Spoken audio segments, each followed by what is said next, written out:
Let me ask you a simple question.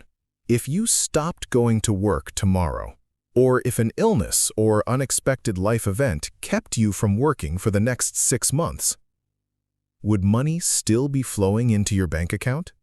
If your answer is no, then you're probably still trading your time for money. And there's nothing wrong with that. Almost everyone starts their financial journey this way. But financially successful people eventually learn a different game. Instead of working for money forever, they slowly build systems that allow their money to work for them. That one shift in thinking can completely change your financial future over the next 10, 20, or even 30 years.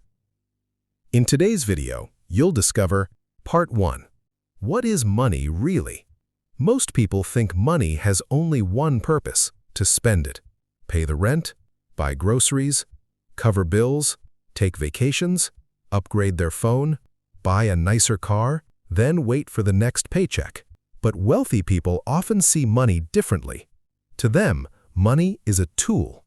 Imagine every dollar as an employee. If you spend it, it's gone forever. But if you invest it wisely, that same dollar can go out and earn more dollars. Eventually, those new dollars begin earning money too. That's how wealth grows. The goal isn't simply to earn more money.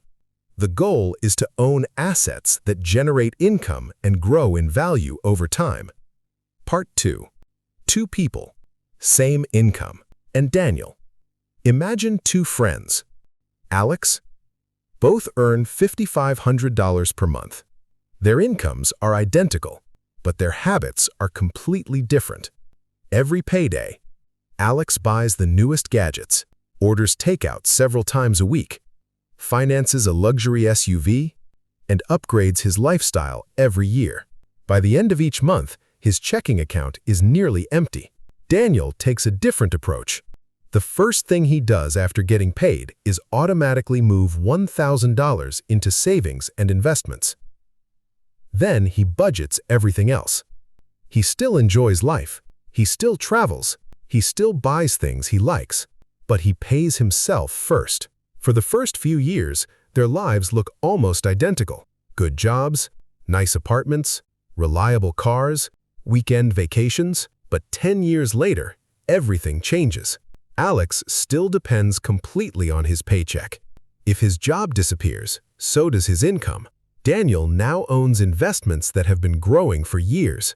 His money is producing more money. The difference wasn't income, it was behavior. Small financial habits, repeated consistently, can create extraordinary results over time. Part 3.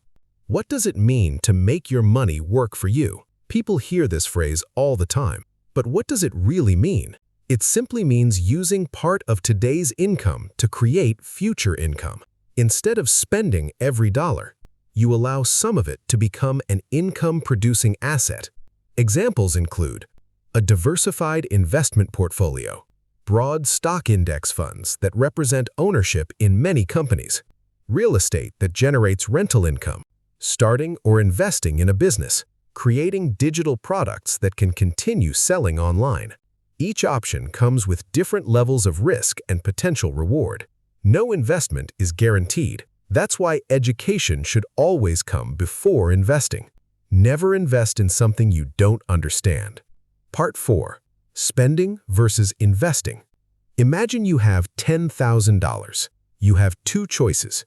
Option 1. You buy the newest premium smartphone, luxury accessories, and expensive electronics. 1 year later, most of those items are worth much less than what you paid. They're depreciating assets. Now imagine option 2. You first build an emergency fund, then invest part of the remaining money into long-term investments that fit your financial goals and risk tolerance. Years later, those investments may have grown significantly. Some may even generate income. The first option makes you look wealthier today. The second option helps you become wealthier tomorrow. That's the difference between consumption and wealth creation. Part 5. The power of compound growth. Here's how it works. Let's say you invest $500 every month. Instead of withdrawing your earnings, you leave them invested. Over time, your investment earns returns. Then those returns begin earning returns. That's compounding. The longer your money stays invested, the harder it can work for you.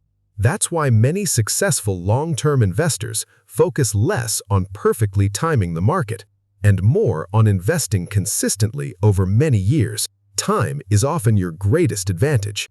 Part 6. What wealthy people often do differently. Many financially successful people follow a simple pattern. First, they buy assets.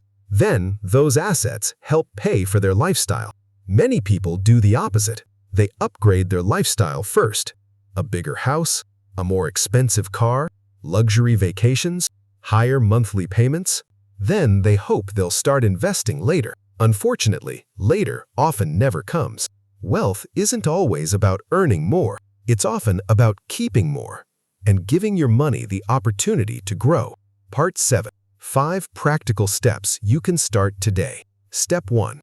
Pay yourself first. Before paying anyone else, automatically save or invest part of every paycheck. Even 10% is a strong start. Consistency matters more than perfection. Step 2. Build an emergency fund. Unexpected expenses happen. Medical bills, car repairs, job loss. An emergency fund helps you avoid unnecessary debt during difficult times. Step 3. Learn before you invest. Read books, watch educational content, understand risk, know what you're buying. Never invest because someone on social media promises guaranteed profits.